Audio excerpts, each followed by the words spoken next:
तो मान्यवर काशीराम साहब को क्या श्रद्धा सुमन अर्पित करना चाहेंगे, अपने शब्दों में क्या कहेंगे? देखिए, सोती कौम को जगाने वाले महानायक मान्यवर साहब काशीराम जी को के परिनिर्वाण दिवस पर ये हमारा ही नहीं पूरे भारत का कर्तव्य है कि उनको श्रद्धा सुमन अर्पित करें और अपनी जो आदरांजलि है वो अर्पित करें। जी, इसके अलावा आप खुद एक अधिवक्ता हैं। देखा जाए तो इस देश के अंदर इस समय बड़ा उथल पुथल मचा हुआ है हाथरस कांड को लेके।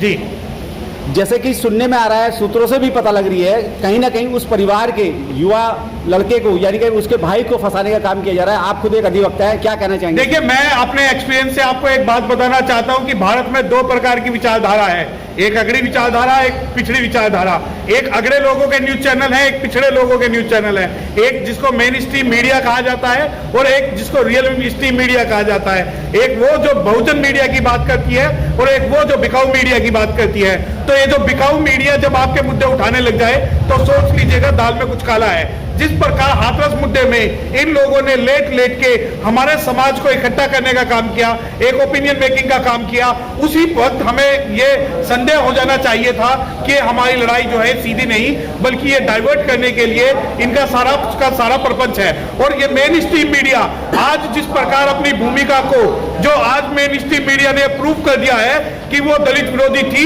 अनुसूचित जाति विरोधी थी, अनुसूचित जाति विरोधी है और पिछड़े वर्ग के विरोधी हमेशा रहेगी। क्योंकि आप एक बात देखिए कि किस न्यूज चैनल ने निर्भया के मामले में उसके परिवार की कॉल डिटेल्स निकाली थी, किस न्यूज चैनल ने निर्भया के मामले में निर्भया की कॉल डिटेल्स निकाली थी और किस न्यूज चैनल ने यह कहा था, किस न्यूज चैनल ने बताया कि जिस प्रकार ये कहते हैं हमारे समाज की बहन को कि इसके प्रेम प्रसंग है, किस मीडिया चैनल ने ये बात बोली कि निर्भया उस वक्त गाड़ी में अपने जो है बॉयफ्रेंड के साथ मौजूद थी। अगर उसके ऊपर आरोप नहीं लग सकते हैं तो क्यों आज हमारी बहन के ऊपर, आज हमारी बेटी के ऊपर मेन स्ट्रीम मीडिया जो आरोप लगा रही है? क्या कारण है कि मेन स्ट्रीम मीडिया आज इस पूरे मुद्दे को डाइवर्ट कर रही है?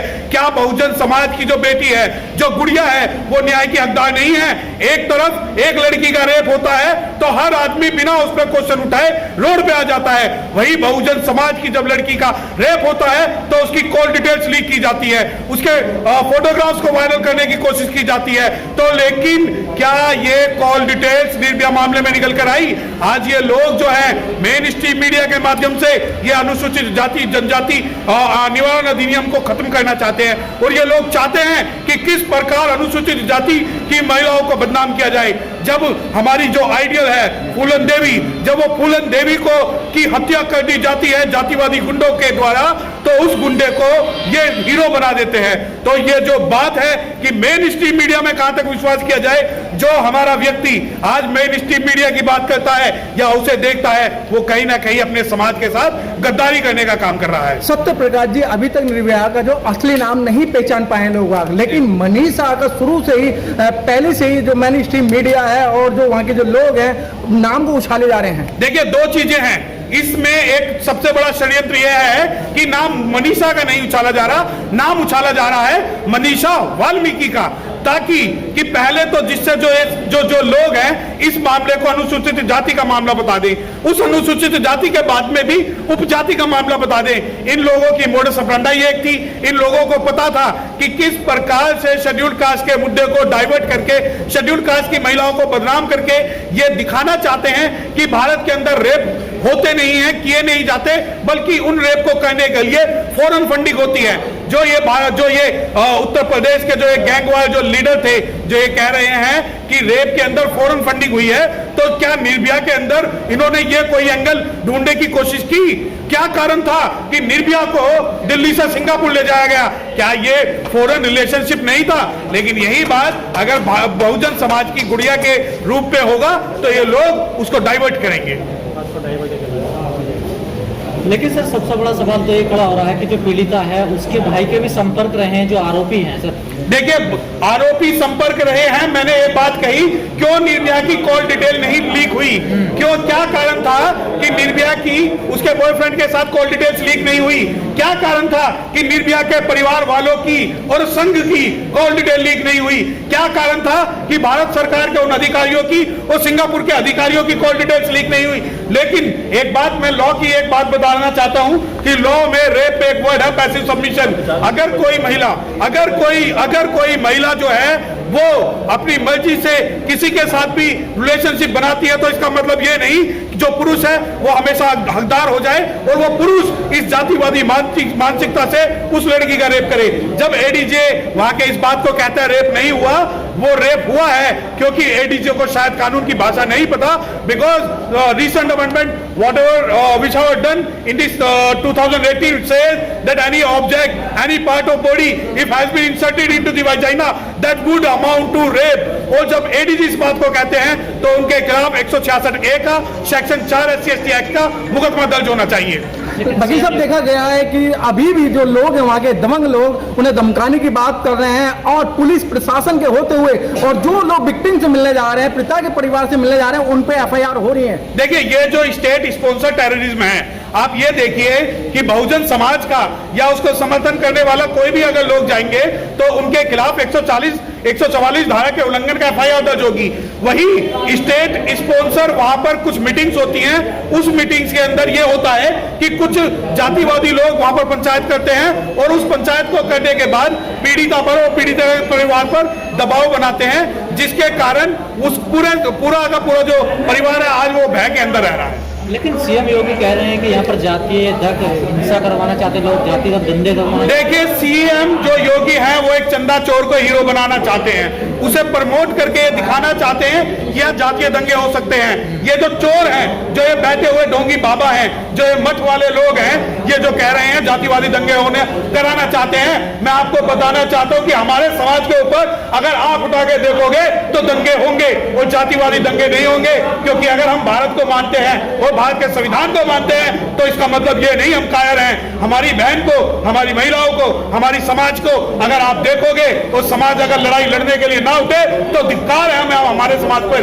और जब आप ये कह रहे हो कि जातिवादी दंगे कराने की यहां साजिश है, तो सबसे पहले रेप आपने कराया, सबसे पहले बॉडी को आपने जलवाया, सबसे पहले वहां लोगों को आपने पिटवाया, सबसे पहले जो सबूत है आपने नष्ट कराए। और जब ये अनुसूचित जाति के लोग अपना न्याय मांगने के लिए खड़े हो गए तो आप इस बात को कहते हैं कि ये लोग जातिवादी दंगे कराएंगे। तो हम लेकिन अब तो आरोपियों के समर्थन में वहाँ पंचायतें भी हो रही हैं। देखिए आरोपियों के समर्थन में पंचायतें आज ही नहीं हो रही, शुरू से हो रही हैं। ये आरोपियों का ही समर्थन था जो उस आरोपियों के पक्ष वाली जो सरकार है इस पूरे मामले को डाइवर्ट कर रही है। और आरोपियों के समर्थन में एक बहुत बड़ा गिरोह, बहुत बड़े नेता, बहुत बड़े लोग सिर्फ इस वजह से आ रहे हैं ताकि SC/ST एक्ट को बदनाम किया जा सके। सत्यप्रकाश जी इस समय थाने से आरोपी ने एक लेटर भी लिखा है थाने से कि मैंने नहीं, उसकी माँ और उसके भाई। देखिए जिस लेटर की आप बात कर रहे हो वो लेटर नहीं है बल्कि इन्वेस्टिगेशन का एक पार्ट है जो ये सिद्ध करता है कि पुलिस और आरोपी एक साथ मिले हुए हैं और पुलिस की कस्टडी से अगर वो लेटर बाहर निकला है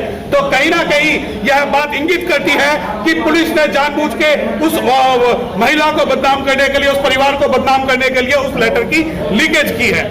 सत्यप्रकाश जी जिस तरीके से आज उत्तर प्रदेश के अंदर PSC और उत्तर प्रदेश पुलिस पर योगी को भरोसा नहीं है, उन्होंने एक नया दल का गठन किया है। वो आप जैसे लोगों को, सोशल एक्टिविस्ट को बोलने से रोकने के लिए Uttar Pradesh special security force. शहीदों की कब्र पे लगेंगे हर बरस मेले, वतन पे मिटने वालों का यही बाकी निशा होगा। अगर स्पेशल सिक्योरिटी फोर्स है वो इसका उसी प्रकार यूज होगा जिस प्रकार AFSPA का हुआ है, जिस प्रकार UPA का हुआ है, जिस प्रकार मकोका का हुआ है और जिस प्रकार टाटा का हुआ है। और ये सिर्फ और सिर्फ SC/ST OBC और माइनॉरिटीज के लोगों के खिलाफ यूज होने वाला एक एक्ट है जिसके द्वारा ये सिर्फ उन लोगों की आवाज दबाएंगे कि जिन लोगों ने समाज में आवाज उठाई है, जो अन्याय के खिलाफ बात करते हैं, जो जातिवाद के खिलाफ बात करते हैं और जो इस वर्ण व्यवस्था के खिलाफ बात करते हैं। और रही बात स्पेशल सिक्योरिटी फोर्स की, अगर आप कुछ भी बना लीजिए, ये बाबा साहब डॉक्टर भीमराव को, अम्बेडकर को मानने वाले लोग अपनी आवाज जब तक उठाएंगे जब तक कि हमें न्याय ना मिल जाए। जो रिया चक्रवर्ती के पीछे जैसे मीडिया पड़ गई थी, अभी मनीषा के बदनाम करने के लिए पीछे पड़ गई, इस पे आपका क्या कहना है? देखिए मैं नहीं जानता रिया कौन है, मैं नहीं जानता सुशांत कौन है, मैं तो अपने मुद्दों की बात करता हूं, मैं तो अपने लोगों की बात करता हूं। मुझे शुरू से उस दिन से पता था जब ये जो भांड मीडिया है, जो ये बिकाऊ मीडिया है, लेट के वहां पर पत्रकारिता का ढोंग कर रही थी, नाटक कर रही थी। और ये लोगों को इन्हें पता था कि किस प्रकार SC/ST एक्ट को बदनाम करना है, क्योंकि जब जो सुप्रीम कोर्ट के 2 जज एक मानसिकता से इस बात का कहते हैं कि जो SC/ST लोग हैं वो SC/ST एक्ट का दुरुपयोग press the bell icon on the YouTube app and never miss another update.